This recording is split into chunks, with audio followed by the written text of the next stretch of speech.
He thought, "The sage eats the same food that I eat. He lives in a more beautiful room than mine. I can accomplish most of the work with 2 or 3 servants, whereas he gets 15 to 20 servants to carry out the work for him. His needs are unending. He wears great clothes. He himself seems to be the emperor of the palace. At least, the rest of the palace is afraid of me. But there is no fear in his eyes. He just plays the flute the whole day without stopping. Now let's see what difference does he point out." The emperor could not sleep that whole night, so he woke up early the next day and went to the sage. When he went to his room, he saw that the sage was wearing the same old clothes he used to wear to sit under the tree.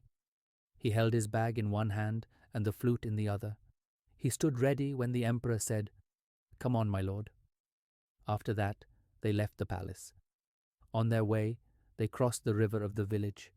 A short while later, they left the village. The emperor asked, "How much more do we have to walk?" The sage replied, "Just a little bit more." They had started in the morning, and it was noon now as they walked. The emperor said, "I will not go ahead with you any more. Whatever you want to say it here." The sage replied, "I am going further. Are you walking or not?" The emperor said, "How can I walk when my palace, my wife, my children, and my wealth are all left behind? I am not a fakir like you who doesn't care about anything." The sage replied, "That's the only difference between you and me. I can go anywhere and you can't. I can be happy in any situation, but you can't. Even when I lived under a tree, I lived happily and enjoyed every moment of my life.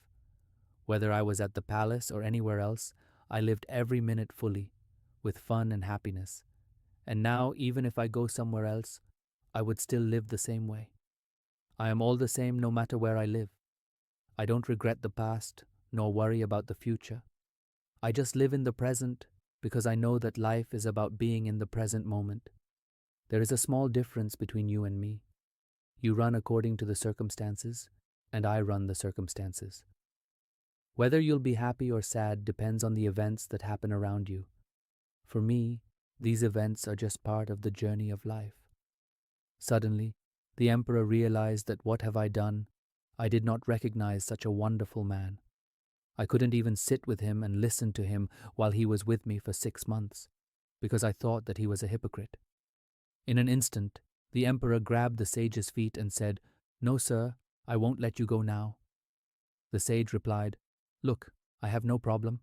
I will return to your palace again, but it will trouble you." The emperor was again struck by the same thought, and this sage consented to go again. When the sage looked at the emperor's face carefully, he said, "But I will not come now, because again, you will not improve. You will again be in trouble and remain worried. For me, it makes no difference. I am a sage. For me, the palace and the forest are all alike. I don't have any problems because the person who has problems is not a sage. Just as my flute used to play in the palace, so too would it play in the forest, and it will continue to do so everywhere." With these words, the sage left from there, and the emperor kept watching the sage leaving. Friends, there is a deeper meaning to this story. We think we are living a life of freedom, but in reality we are being controlled by our subconscious minds. We are slaves of our subconscious minds. The sage was actually running his mind, and we are being run by our minds. If mind comes to a harmonious state, circumstances and environments will have no effect on it, and there will be no disturbance within.